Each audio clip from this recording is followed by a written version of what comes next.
So, I made the video talking about the hypeness of the series, of the Stormlight Archives.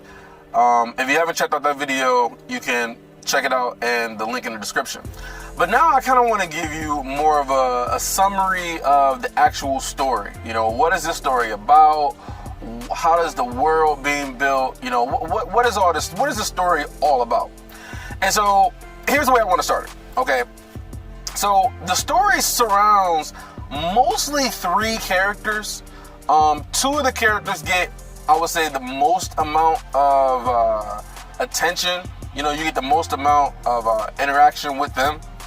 But mostly it's three main characters. Two that gets the most, but a third one that gets quite a bit, and then a fourth one that barely is in there, but is also really, really important too. So the main two characters that you're going to be following in this story is Dalinar and Kaladin. Now, Shallan is one of the third characters. She gets quite a bit of time, but she doesn't get as much time as those two. Now, let's just start off with Dalinar, right? So Dalinar, we follow him. He's like this middle-aged man. I think he's like in his early 50s and whatnot. And he is royalty, right? He is royalty. He's not a king, but he's like what you consider like a high prince. And so, his actual brother was the king of Alakar. What happened in the very beginning of the story, so it's not a spoiler or anything, what happened in the very beginning of the story is that this king gets assassinated, gets killed. And so that's basically his brother. And so now he has to kind of navigate, now that, you know, his nephew is the new king, you know, his brother's son, his nephew is the new king, and kind of navigating the whole world now that, you know, the former king, I think his name was Galithar or something like that. He's not there anymore. And so, you know, the other princes, not princes, but like the other high princes that's there, you know, the vassals of the actual king of the land, they're kind of like stirring. They don't really, you know what to make about the new king. And, you know, you got different plots going on. You got betrayals going on. You got these like, you know, devious plans to maybe seeing other people try to rise up and maybe take the throne or something like that. And so, so Dalinar is kind of navigating all that, you know, the emotions of, you know, his brother end up dying, and, you know, he also got a son in this series too, Adolin. So Adolin is Dalinar's son, and he gets quite a bit of time in the story too. But you know, we get to learn more about him, and basically it's just how he's navigating. Now there being a new king, and the different plots and schemes that might be made to the king, and, you know, different people might be trying to plot to try to get into power. And so he's trying to navigate all that, you know, because he's a very honest man. He's a very honorable man, and so he's trying to navigate this in an honorable way, because he still has loyalty to his nephew and, you know, his family in general. Now, Shallan is the character in the story that I'm gonna just say flat out, she was the least interesting character to me.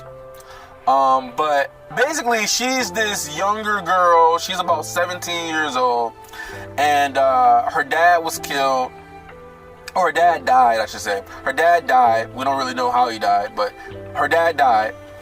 And now her dad had a bunch of debts and stuff like that, and had a bunch of enemies. People didn't like him very much. And so now she's trying to find a way to get some sort of money to be able to pay down or pay back these debts, so that way her family doesn't get enslaved and her house gets completely taken over. And so she's on this quest to find this woman named Yasna, and she's one of the most powerful women in the world. And she's trying to find her to be her ward. She wants her to take her in as a ward to teach her and things like that. And that's like part of her plan, and getting enough money to be able to pay back down these debts or whatever. Things get more interesting because there's a lot more to it.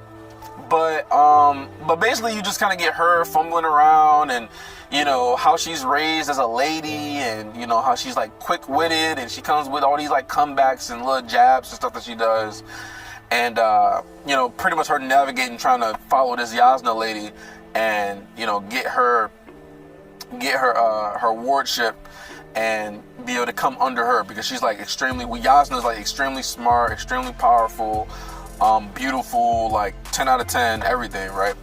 And so that's basically what we get from her. Now, the most interesting character in the story is Kaladin. Kaladin is the most interesting character for me. Now, Kaladin, we start off with him being like, he's like a captain.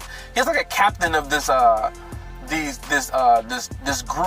group of soldiers. He's like the captain. He's like the leader of just his squad. He's the leader of his squad, right? He don't have total power or rulership or anything. He's just the captain of his squad. And we know that, you know, he is different. He's different from the rest of the captains because he wants to keep his people alive.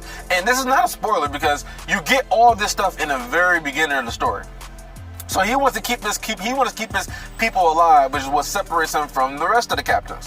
And so so we follow him and follow like his whole journey and the hardships that he had to go through, because he goes from being the captain of a group of soldiers to being a slave, and literally got like brands on his forehead and is riding along in this wagon with the rest of a bunch of other slaves, waiting to be sold to some other slave owners.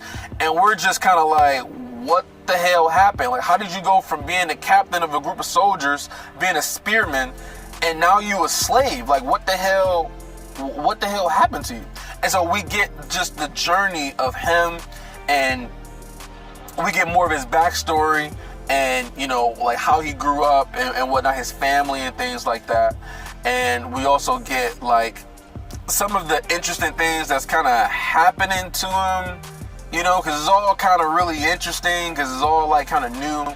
So with Kaladin, you're just going to try to learn, you know, like what type of guy is he? You know, how he ended up being in his position, what type of guy he is, and how is he going to navigate this situation going forward? You know, like, you know, Kaladin is a lot of emotions involved, Kaladin, I would say, in the very beginning. Well, not even just the very beginning, but there's a lot of emotions involved in Kaladin. So, like, he's interesting as far as like what his motivations are, and kind of how he navigates all the different things that happens to him, you know, throughout his life. And he's only 19 years old. And so, you know, he's been through a lot of shit in the story at the age of 19, you know, so it's kind of crazy. So let me talk about the world. Because the world is very, very important, because that's kind of like what shapes everything, like this whole world. You know, and so all this stuff is really, really new. So think about like, I don't know, kind of like Harry Potter is one of the comparisons I can make.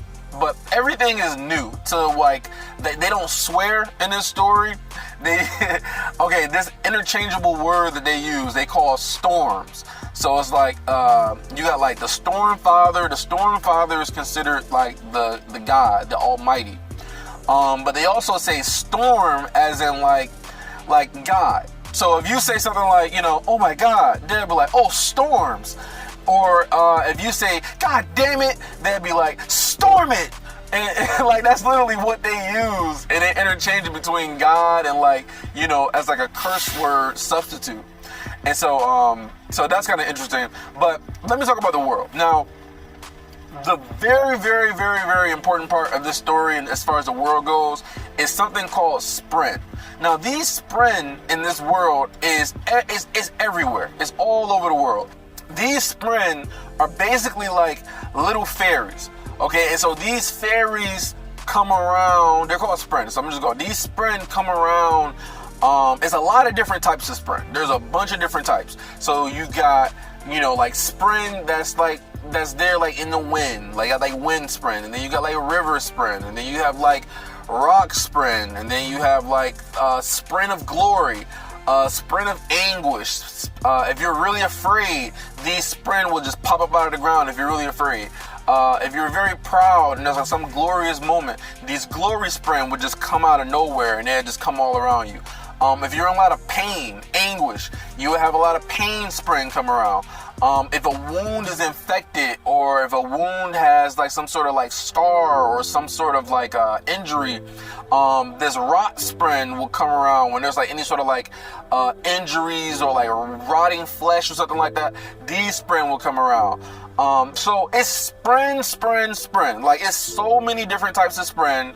They all come around and you learn, like, you know, where they come from, what they mean, like how vital they are to the story.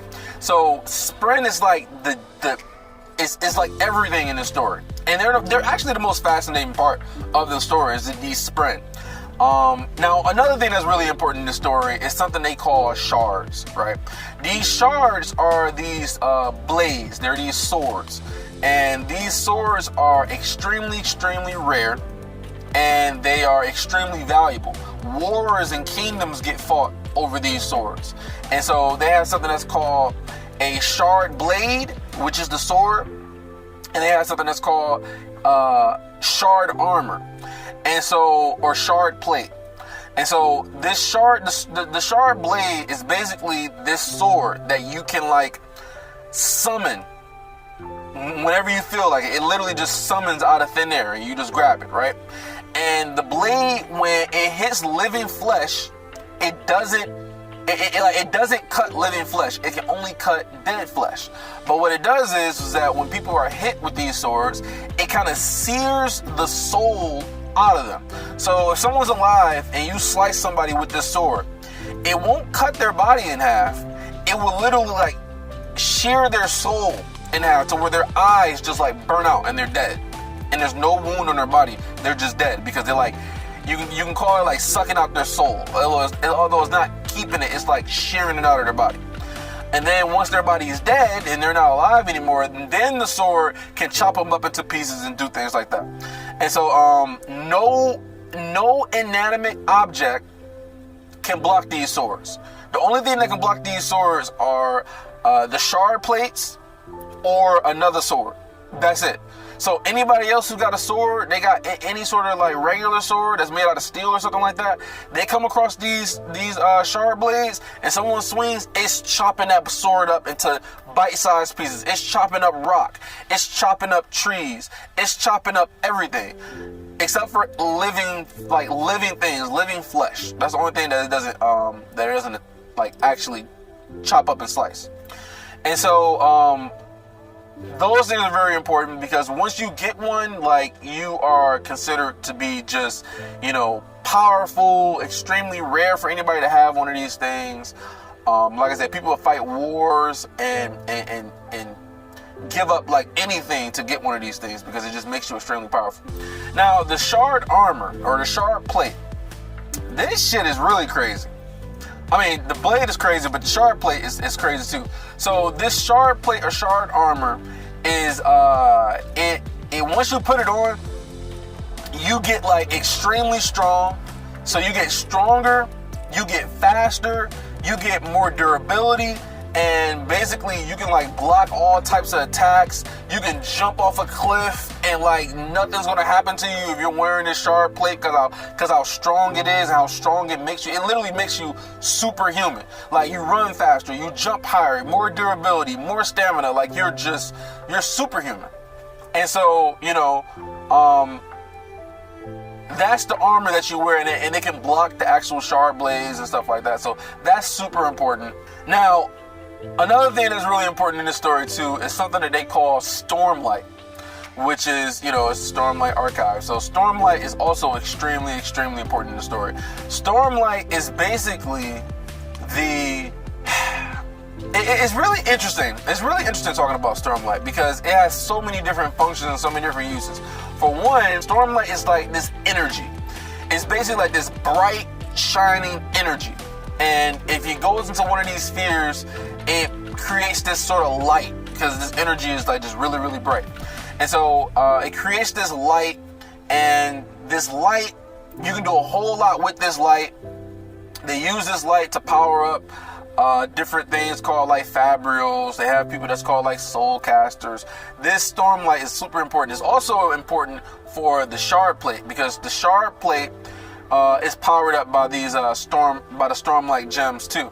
And so these Stormlight gems is what powers the shard plate. And if, you know, pieces of the shard plate gets broken off, it ends up like lessening the effect of the shard plate. It's a lot. I'm really trying to break this down in a way to where it's like kind of simple, but it's very, very important. It's pretty much how everything is powered using Stormlight. And they use the Stormlight for currency because they get it into these spheres.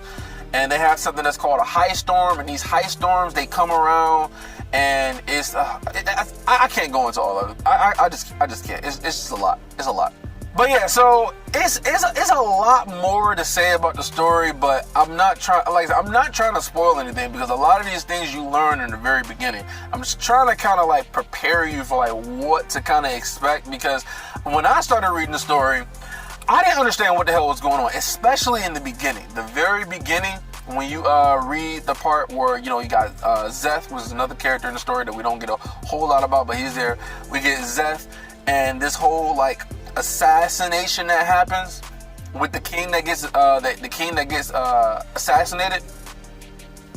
The shit that you read that he's doing is just kind of like, what the fuck is going on? What is he doing? These lashings and like Stormlight, like what is all this stuff?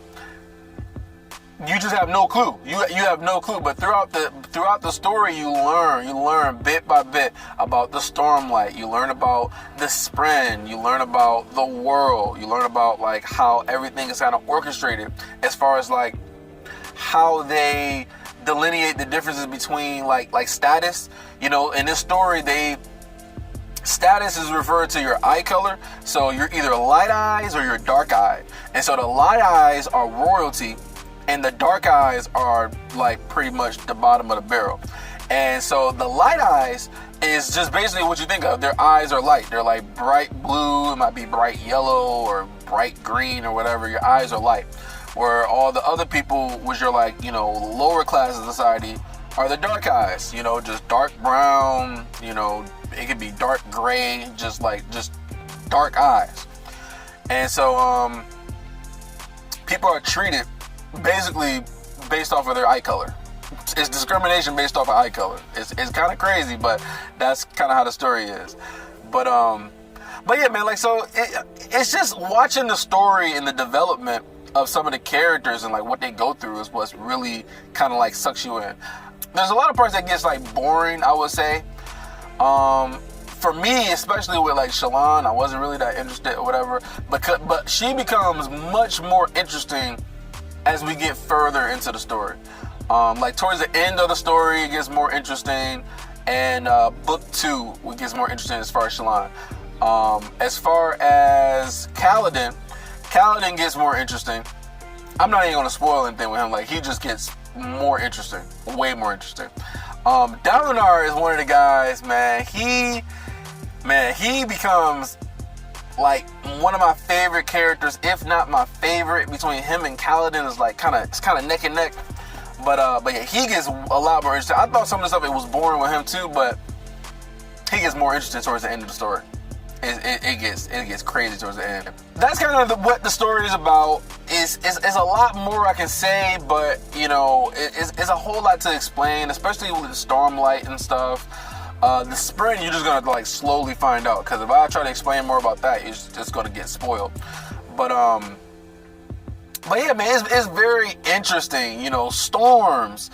You know, storm you, not fuck you, storm you. Like, it's really interesting, man. But yeah, check out the story, man, because I'm gonna be making more videos about it, and I'm gonna be talking about like just different parts of the first book, and moving towards the second book and things like that. Kind of giving some summaries about some of the, you know, hype moments that happen, some of the interesting parts of the story.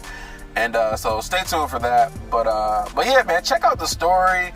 you know, you find it on Amazon. You know, the audiobook is off of Amazon too. So, you know, one thing really quick I want to say to you guys too about it is that I recommended the graphic audio.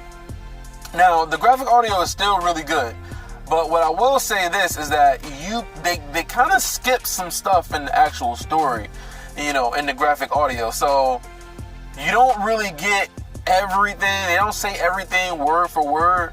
They skip some things, and some of the things they skip be actually like important. Like, I don't understand, like, some of the stuff they skip, I'm like, how do you skip that or whatever? So keep that in mind, that they skip that. But if you're reading just the audiobook, just a regular audiobook, you know, you obviously get everything, nothing's being skipped. So bear that in mind. But yeah, check out the story, man. It's really dope, and let me know what you think about it. I guess I'll really be able to start talking about it once I start getting into like some of the different sections and chapters about some of the story. I can get more detail and talk to you about some of the things that's interesting, some of the things that happen, development about the characters and stuff. So that'd be cool. But yeah, man. So check out the story. Subscribe to the channel and stuff, and like the video, all that good stuff. And I'll check you guys out in the next one.